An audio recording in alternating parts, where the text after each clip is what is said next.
evening, and thank you for coming, because it would have been really embarrassing to invite my friends to come and then have like nobody here.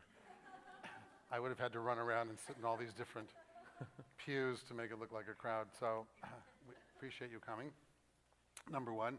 Number two, is there like a great game on tonight, or Lakers. Game 6? So thank you in particular for coming, and I cannot believe that Mike Lurie, the president of the synagogue, is here, and there's anything sports at all on, and you're here. That is an unbelievable tribute to what it means to be the president. You see, when you become president, right, you just have to keep showing up at things. I love that.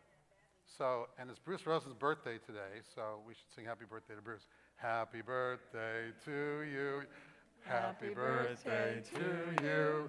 Happy birthday, dear Bruce. Happy birthday to you. So wasn't it worth coming out here on your birthday? But there's like no food here.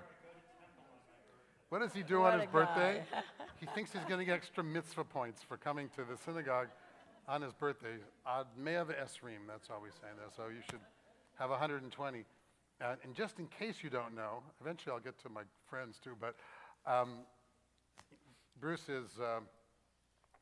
has been for many years now responsible for so many things, but one of them is, if you come to almost any bar and bat mitzvah now here at KI, and how many other places are doing this that you know, like lots of places, right? A couple dozen places. Instead of flowers, you'll see fresh food. Fruit, we all see that. That's really because of Bruce.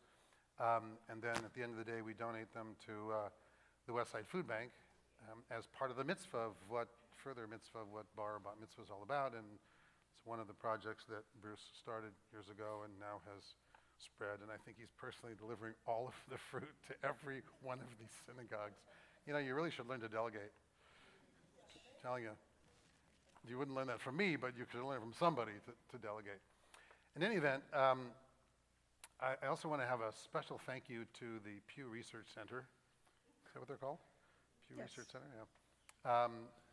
For timing the release of all of their results of their study of American Judaism a couple weeks ago, just in honor of the fact that we've had this scheduled for the last 6 months.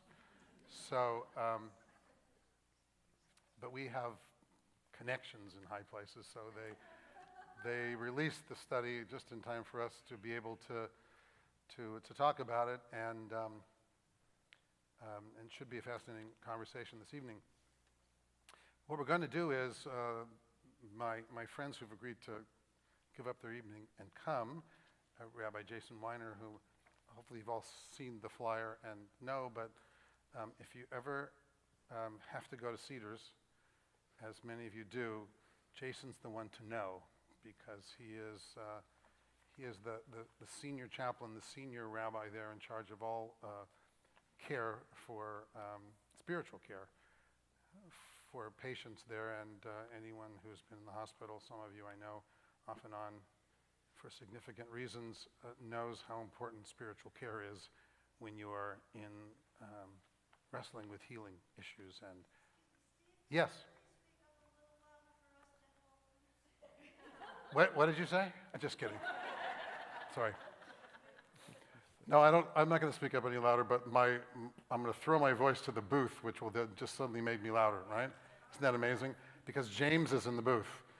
So if you can't hear, yell at James and not me, or my other rabbi friends. So it got louder, right? And Rabbi Karen Fox, whom I have known for more years than either of us are willing to comment on, and is from Wilshire Boulevard Synagogue Temple. How many years have you been at Wilshire Boulevard? 23. 23. She's only been there 23 years, and has done lots and lots of different things at Wilshire. And it's always a privilege to have Karen here for many reasons, and not the least of which is we're old friends, but also because she was such a dear friend of Rabbi Lurie, blessed memory. And so it's just always nice to sort of invoke that loving spirit of Rabbi Lurie as well here in our sanctuary. So what's going to happen is we're all going to share some thoughts on the state of Jewish life today and the future of Judaism in America, whatever we're going to share, and then we're going to open it up to you to have your own comments and your own questions and see where we go. Actually, I'm going to sit down because you're all sitting down and like you're supposed to. So before we get to exactly that, I know that it was big news recently that the president of, speaking of the Jewish future, the president of Iran called the President Obama. And some of you heard the content of the conversation, but some of you don't know that what the conversation was really about was the president of Iran sharing with President Obama that he had this dream, and that in the dream he was looking down on America, and he looked at every home in America, and there was a banner across every home in America. And of course President Obama said, "What did the banner say?" And he said it said United States of Iran. So President Obama said, I had funny you should say that, because I had almost the exact same dream. I had a dream about Iran, and I was sort of looking down over Iran, and I also saw in every home in Iran there was a banner written across every household. And the president of Iran said, "Well, what did that banner say?" And President Obama said, "I don't know, because I don't read Hebrew." So, nice start, Rabbi Reuben. I can't help it. They expect it of me. So I was thinking, however, along the lines of that story, how often we think in grandiose terms. We think about the future, whether positively or negatively. Our fears often run us. Every time a study comes out, depending upon who you are, you focus on the things that scare you, or you focus on the things that inspire you. You focus on the things that reinforce your own perceptions often or you focus on things that lead you to fearful conclusions about our future. We have, as I'm sure we will all share, fears of the demise of American Jewry, or of Jewry as a whole, are certainly not new, and they're certainly they reoccur over and over again throughout our history. Not only do we all know the fact that Jewish history itself always seems to be sort of somehow hanging precariously by one thread or another. If you simply look at the history of the world and all of the attempts, the apparent attempts at eliminating Jews from the world stage itself, and here we still are. How often do we talk about, in so many contexts, Israel was one of them, which is why I made reference to that cute story, the miracle of Jewish survival. I mean, I've heard that ever since I was conscious. The miracle of Jewish survival. The Romans are gone, well, not really, but the Babylonians are gone, and these people are gone, and those people are gone, and all these people that tried to wipe out Jews and kicked us out of every country in Europe at one point or another, these people are no longer here in the same way, and yet Judaism survives. And so we so often have couched our very existence in this kind of miraculous language. We miraculously have survived this teeny percentage of the world's population, 0.0, whatever it is, 2% of the world's population, depends on who's counting, just as in the Pew study, trying to determine who we are, how many Jews there are in America, depends on, of course, who's counting. To me, one of the great startling statistics of the Pew study was, I think it was 800,000 people responded that they were Jewish, partly Jewish or wholly Jewish, and are also Christian. So, and that's an unheard of kind of statistic at any time in the past of Jewish life, certainly. But knowing my own congregation and my own community, and the porousness of our boundaries, and that we have even here at KI in this community. I'm not totally surprised. The numbers seem high, but I'm not surprised by that there are lots of people who identify in multiple ways. I'm also not surprised in general that one of the overarching themes seem to be that the younger the generation, the less Jews identified religiously as Jews. Clearly that was one of the exclamation points and button-pushing responses to the Pew study, that older Jews, by and large, identify themselves religiously as Jews, whatever they mean by that, regardless of their religious observance or the level or amount of their religious observance, from one end of the spectrum to the other, whatever that end of the spectrum is. One end of the spectrum must be Orthodoxy, I assume. I'm not sure what the other end of the spectrum is exactly religiously, but clearly that was one of the points of the study that was so striking, was that the millennial generation, or at least those in the younger generation, identified themselves Jewishly in ways other than religiously. As the rabbi of a Reconstructionist congregation for the last 28 years, and as someone who's talked about Reconstructionism and Mordecai Kaplan's definition of Judaism itself as the evolving religious civilization of the Jewish people, clearly religious is one of the fundamental issues, but it was the community and belongingness and civilizationness of Judaism that was Kaplan's emphasis, and I think has been, from my own perspective, what I've seen most here in my own congregation. That is, what gives Jews their identity is this sense of belonging to the Jewish people in all the different ways that one expresses that, and that identifying with the people and peoplehood and belonging and community is that rope, not just a thread, that binds Jews together and has bound Jews together, seems to me, throughout our history. So my own personal reading of the Pew study didn't bother me and didn't upset me at all. First of all, I don't usually get upset by these kinds of things. I have a fundamental belief when people are concerned about continuity of the Jewish people, that Judaism will continue as long as Judaism continues to be meaningful in people's lives in whatever form that takes, and that if it ceases to become meaningful in people's lives and add something of value to people's lives, then there probably isn't any fundamental reason for it to continue. That I see it bound up itself, the very continuity and continuing of Jewish civilization, with its ability to touch people, inspire people, and provide a sense of meaning and purpose in their lives in a Jewish context. And so that's why, personally, I've never been too upset about issues of continuity. My focus has been on how do we provide meaning in people's lives in a Jewish context. And if we can provide meaning in people's lives in a Jewish context, then I have faith that Judaism is going to survive. I think I'm going to invite Rabbi Fox to share some of her thoughts.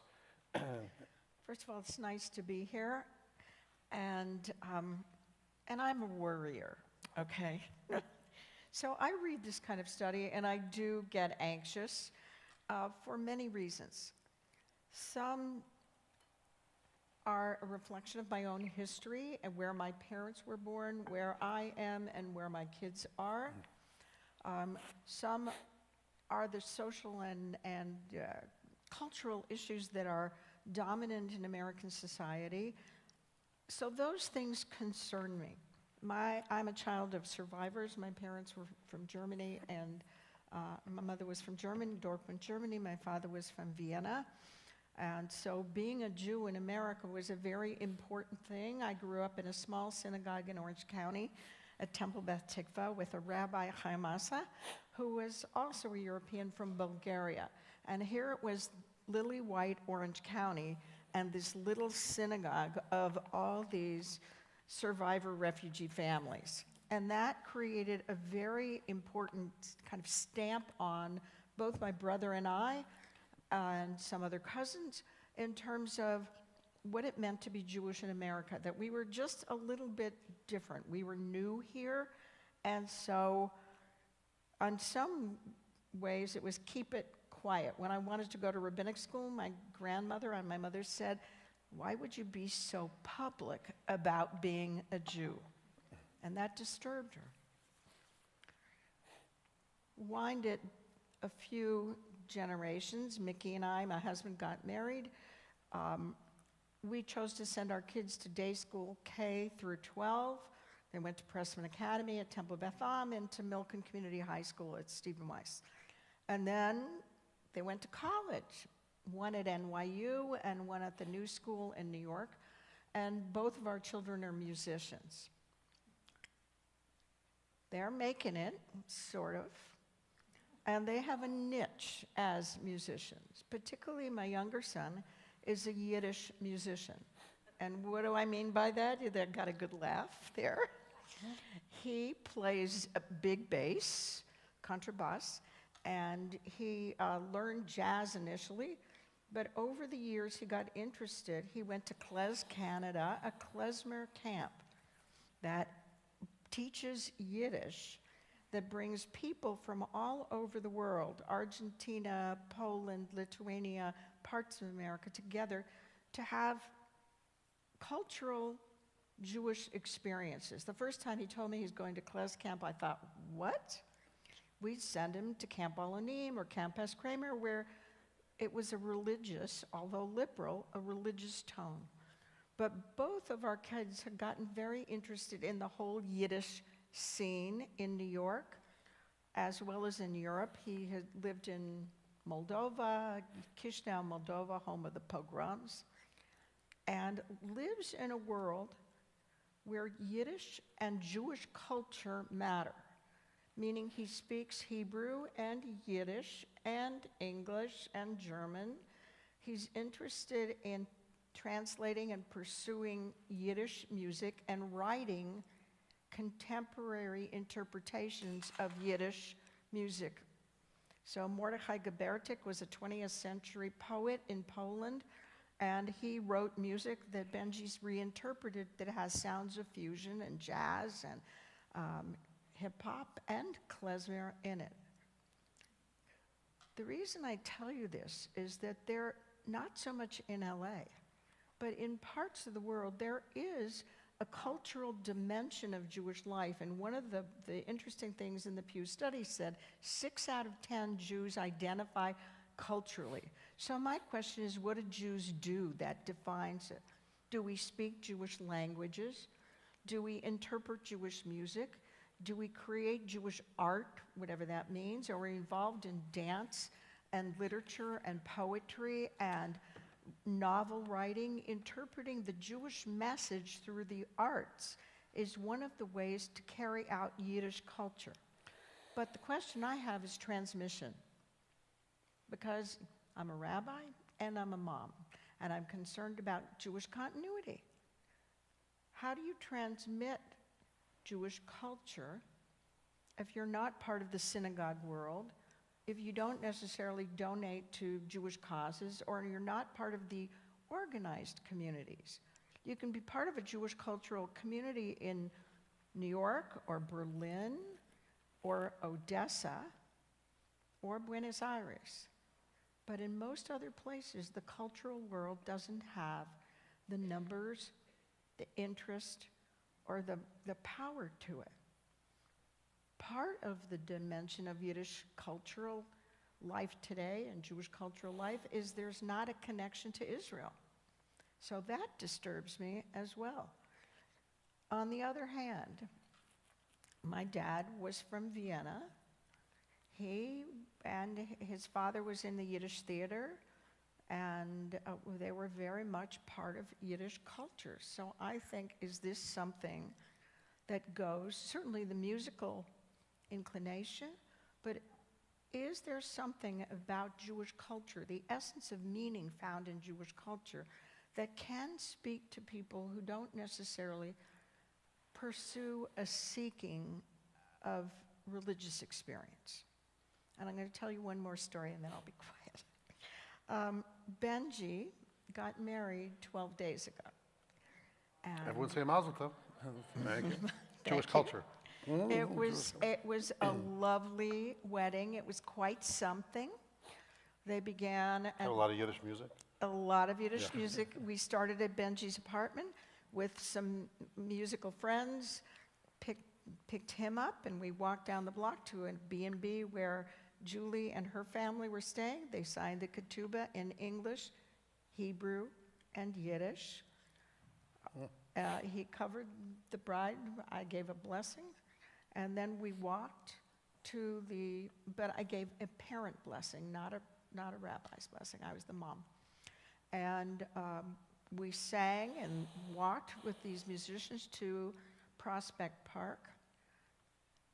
There was a chuppah, there was a rabbi, but my daughter-in-law is not Jewish. She studies Jewish life. She's a seeker. She has a master's in Jewish history and is pursuing a PhD. They're going to Vienna to study for a PhD in Romanian Jewish history. And she's on the path towards Jewish life. So it felt like a Jewish wedding. There was simcha like a Jewish wedding. It was a Jewish wedding. But I'm still a little, as my kids tell me, behind the times. And that it still felt like it wasn't quite a Jewish wedding. And that I had wished, and I hope nobody's in this room who's friends with my kids, I had wished that she might have gone to the mikveh before and just made that step. So their wedding and their community is the Pew Study. It's the porous nature of Jewish life. It involves somebody who's seeking Jewish culture and interest and community and embracing lots of values in Jewish tradition. And it tells us that the boundaries that have been so significant to Jews throughout history may not be the same. And the embrace of Jewish tradition is acquired in different ways to a different rhythm. And I'm still getting used to it.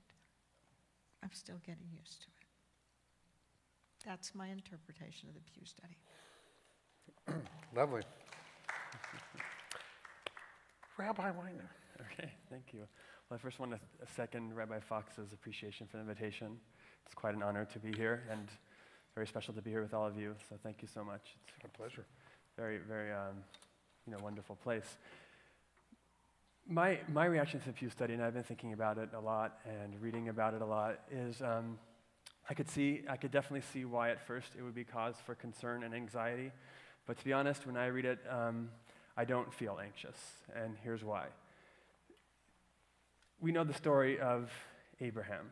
Abraham had his own demographic challenges. He got married and he couldn't have children. And finally, he has a concubine. They have a child, and his wife doesn't like it. They end up sending the child off to Egypt, and then miraculously, Abraham and his wife Sarah. They have a child, and God tells him to sacrifice his child. And it's looking like it's going to be quite a challenge to build up this nation that Abraham seems to be expected to produce. And he must have had some demographic concerns, like how is there going to be such a nation coming from all this complicated beginnings? And then God tells Abraham, go out and look at the stars and count them if you can, and like the stars will be your descendants. And that's what it says in the Torah. The Talmud says, that what was happening was Abraham was asking this exact question. Abraham was worried. What kind of a nation am I going to build? It's so difficult. It's so hard. The numbers are not working in my favor. And God said, stop worrying about the numbers, because Abraham, the Talmud says, went to astrologists. And in astrology, he saw that it wasn't looking like it was going to be so positive. The statisticians were not giving him a good report. And God said to Abraham, don't worry about the statisticians. You're above the stars. Your existence is going to be miraculous. Don't worry about what's expected. It's going to be beyond that, like Rabbi Reuben was saying. And I really believe that Jewish history is miraculous, and it's not necessarily following the typical patterns of what we would expect a nation, a people, a religion to follow. And so I feel confident that Judaism is going to continue. I don't think that anyone who predicts otherwise is going to be proven correct. I think there's another message that God was transmitting to Abraham when he told him to stop worrying about the numbers. And that was that Abraham had a mission. He was transforming the world. People call it, ethical monotheism, whatever it was, a belief in one God and a God that has certain demands on people. And Abraham had to bring this to the world. He had a mission. He had a message to share. And I think God was telling Abraham, don't worry about the quantity. Worry about the quality. We don't know. So there will be numbers, so it'll be like the stars, but it's really actually more important than the numbers. It's the quality of what you're going to produce. You're going to produce a radically transformative religion, way of life, thought process that's going to transform the entire world. And that should be your focus. Focus on teaching Torah and not on the numbers. I believe that that's what Abraham is being taught by God, and that's why whenever I read these demographics and these studies, I'm not anxious because of them. I'm anxious because of a lot of other things, and there are issues that the Pew Study brought up. So, for example, along these lines, if I was to look at one message for myself, for the Orthodox community, I think, one thing we realize, even though there's a lot of room to just look at them and be triumphant and say, look, we're doing a good job. We are reproducing and we are maintaining Jewish connection to Jewish practice and values and reproducing. And we could be very excited about that, and there's room for that and discussion of why did it work. But I think for most Orthodox Jews, who are thinking broadly, the issue is not about did we succeed, did we win? Because if you think about it, and this I learned from Rabbi Marvin Heyer of the Wiesenthal Center, he often says, Rabbi Heyer was just, the Jewish Journal said last week, he met with the Pope, and he sometimes gets into the White House, and he's kind of a person who is considered a leader in the Jewish community. So he often says, within the Orthodox community, he says, the reason I get into the Pope, and the reason I get into the White House when I need to, and the reason I have connections in government are not because I represent the Orthodox community. Because if that's all I represented, they wouldn't care that much about what I have to say because it's just a small, tiny group, and it's a group that's mostly focused inwardly. He says, the reason why I have these connections, the reason why people care what I have to say is because I represent the entire Jewish community. And the entire Jewish community includes a whole lot of people that are doing a whole lot of important, interesting things. So he often says, if I was just to close that off and just focus on my own, then we don't have any clout that we think we have. And so do we realize that if we were to, so the challenge for Orthodox Jews is if Orthodox Jew wants to say, if we want to say to ourselves, you know what, that's it, we're winning, we're doing well, we're separate. I even once spoke on a panel on Shavuot, like this, interdenominational panel. So I went from my synagogue there after our services. It was complicated. We had to have no microphones at that point. We had to make sure that it was something I'd be comfortable with. But my friends and my rabbis were saying to me before I left, isn't it like the point now where we're two separate people? Are we really, is there really anything that we have in common anymore? Are we one people anymore? Or is it time to think about maybe we're two separate people, unfortunately? And my response was, God forbid, I hope not. And if the challenge, we have to respond. Orthodox Jews have a whole lot of things that they need to start thinking about if we're going to think that we can do what the entire Jewish community has done. We're going to think we're going to do it on our own. I like to think rather that, if part of the body is sick, you can't say, well, my arms are doing well, so therefore I don't care about, my neck or whatever part it might be. If part of the Jewish people is sick, it affects the entire person. So that's what I say in my own community, to Orthodox community. We can't be too triumphant about this. We have to realize that we are one community, and we need to work together. And if the community is not thriving, we have to think to ourselves about why is it that we have not presented something that has had an impact on the broader community. When I think about the non-Orthodox community, I also think about a couple of things. I think about, and this is just what I'm talking about from the Pew Study, what it said to me. One thing it said to me, especially talking about being culturally Jewish, is, have we come to the point where we need to reassess, are the things that non-Orthodox Jews are doing as Judaism, for example, tikkun olam, social action, is that enough to make people feel Jewish? Because after all, these are things that everyone thinks is important, Jewish or not Jewish. Is it time to start thinking about what do we do that's uniquely Jewish? What Jewish practices do we do? And ultimately, I like to think because God commands them, and therefore they have eternality. Is that the right word? Eternality. And what do we do that's beyond social action, that is sort of so broad that it can be done by anyone? What's uniquely Jewish? And are we doing something that's uniquely Jewish? Because what I hear from patients in the hospital all the time, and this is why the Pew Study didn't surprise me, because I meet all kinds of Jews, and I know that most Jews are not affiliated, and I hear from people all the time, synagogues ask for a lot of money, they're constantly asking for a lot of money, and I started to realize that I can get what they're giving elsewhere. And this is what Jews tell me, this is what I hear from Jews in the hospital that I meet. And I started thinking, well, what do we need to think about? What can we provide that's Jewish? And secondly, an area where Orthodoxy has succeeded that I would like to challenge non-Orthodox Jews, or just something to think about, is if you look at they've broken down the demographics, where Orthodoxy right now is strongest is in the 16 to 25 demographic. That's where it's losing the fewest. Somehow people are staying Orthodox after they leave high school and into their 20s. I think the reason is, myself as an Orthodox Jew, I look around, I look at my family, I look at my friends. People go from high school to a year or two in Israel, and then usually pretty quickly after that to getting married and having kids. Now, it might not work for everyone. I understand that not everyone, cookie cutter doesn't work for everyone, and it's complicated. But in that stage of life where people are starting to ask questions, in the Orthodox community, they're building families right away. The non-Orthodox community, I'm not saying that the non-Orthodox community has to copy the Orthodox and say, okay, you also have to go to Israel right away and get married right away. But what you do have to figure out, and I don't mean this to be like me against you, I shouldn't be saying you, but what we need to figure out as a community is, what can we do after high school especially that keeps Jews engaged in that time period when they're going to college, and then when they finish college, that keeps them part of the Jewish community?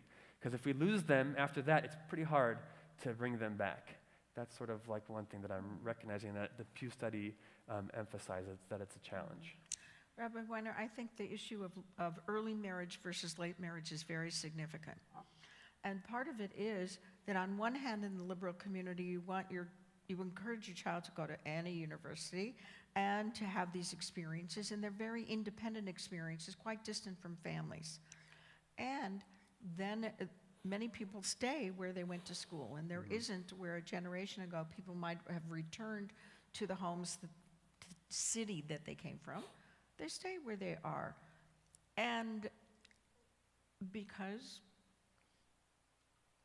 you don't have to be married to sleep with each other today in American society, I think that allows a kind of a lackadaisical relationship building, that you don't need to look at relationships when you're in your early 20s as necessarily marital partners. And that is part of the extended adolescence that is part of American society. And second thing, I think, is the value that Jews have placed on work, that we really have taught our children to value work and career in many ways over and above family.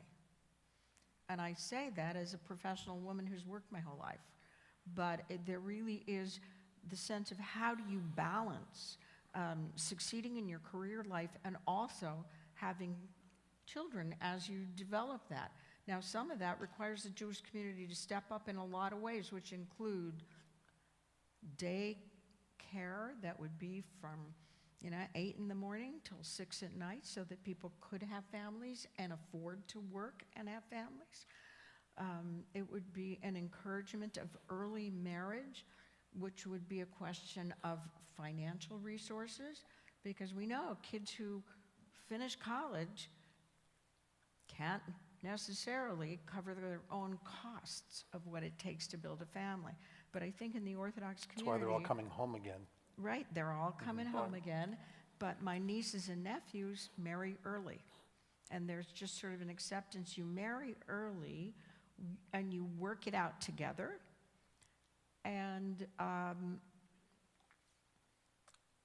But I do think the openness to sexuality is very different in the Orthodox community and in the non-Orthodox community.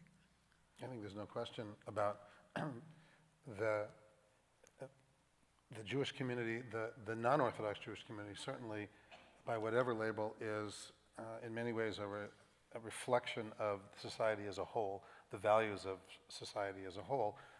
And although I think it's certainly true, and I hear it all the time, you don't have to be Jewish to do social action, to do tikkun olam, although I use the term on purpose, because when we inculcate a sense of doing tikkun olam as we understand it, which is in many cases simply social action work, in the context of Judaism as an imperative, as a fundamental mitzvah of Jewish life, which our kids, certainly in the liberal community, grow up understanding. When you look at the Pew study, it identified something like 56% of Jews identified working for justice and equality as one of the most important Jewish qualities they have. Working for, or leading a moral and ethical life, 69% said that's one of the most important Jewish qualities, because we have taught that. I mean, not just the mitzvah. I started out by talking about the mitzvah work that Bruce is doing, integrating into synagogue life, that our bar and bat mitzvah kids understand mitzvah in many ways other than the mitzvah of being called to the Torah, which of course is the fundamental mitzvah of what bar mitzvah or bat mitzvah was about, calling to the Torah, accepting the Torah. Without question, week after week, we have here 80 to 90, you have like twice that number right over at Wilshire. Still happening, by the way, still happening. This synagogue, which is 1,000 families, how many families are at Wilshire Boulevard?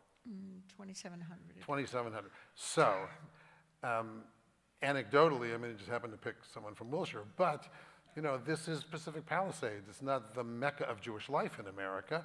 It's Pacific Palisades, Brentwood, Malibu, Santa Monica, and this is a 1,000-family congregation. I don't worry about whether people are going to keep joining at all, KI, because they keep joining. They keep joining to put their kids in the preschool. They keep joining because the idea of having a bar mitzvah or a bat mitzvah for their kids continues to be compelling.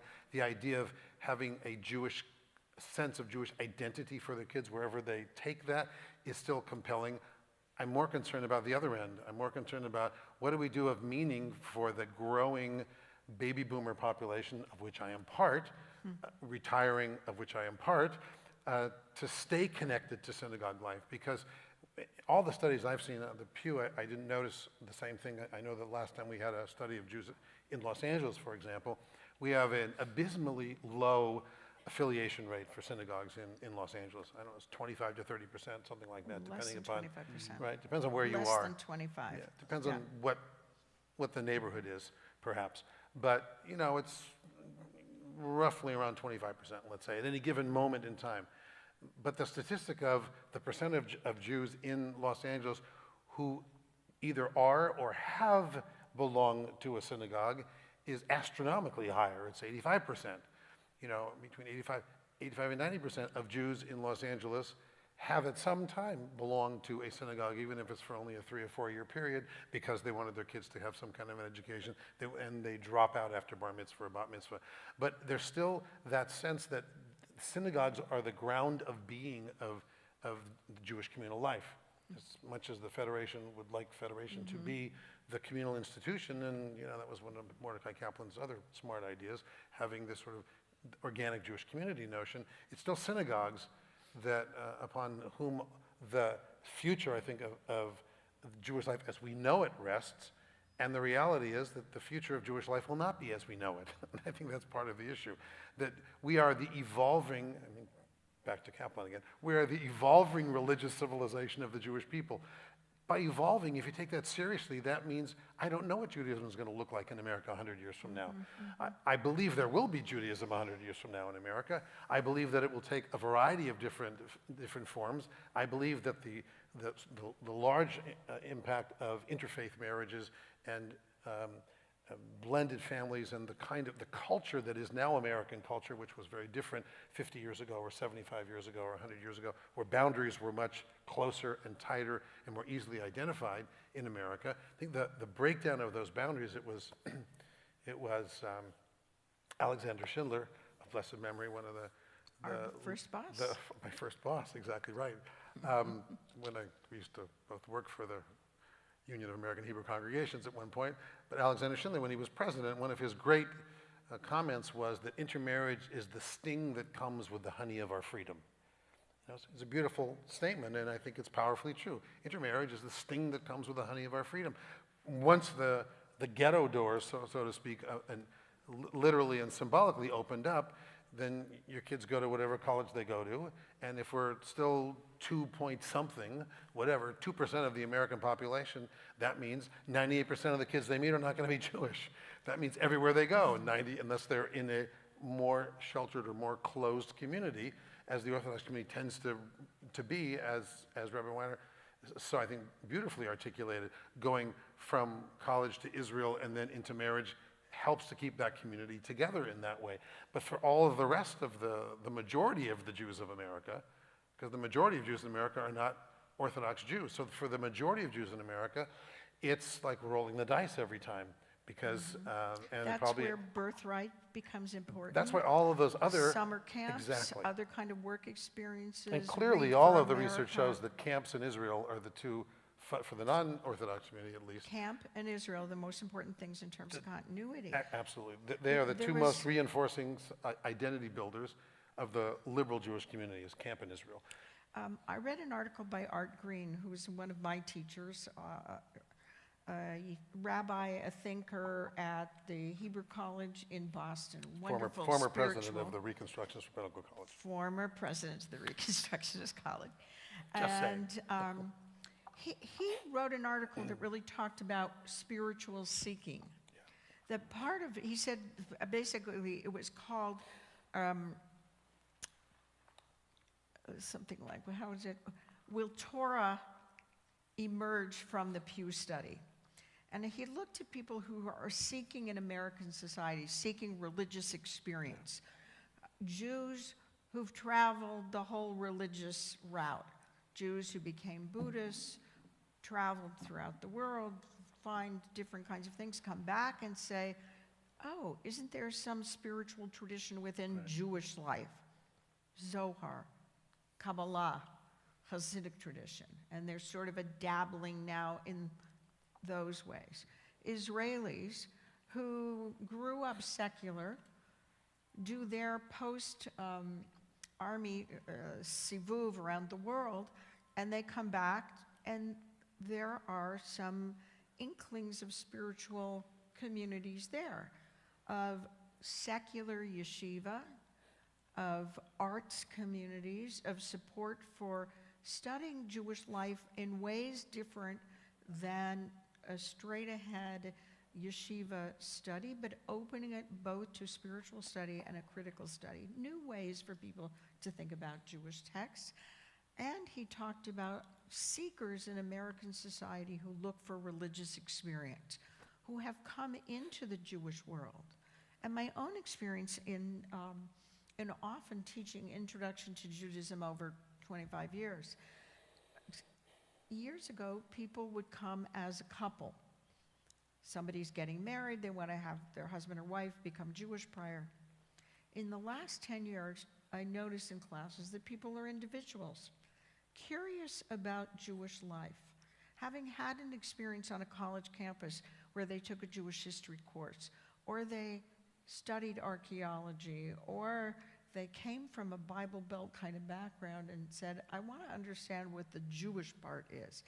And I think that one of the things that Art Green talks about is how the spiritual seekers, both within born Jews and those who choose Jewish life, will infuse whatever is the next spiritual experience of Jewish tradition. Curious, but interesting. Yeah. I mean, I think one of the reasons that I ended up working on this book, Becoming Jewish,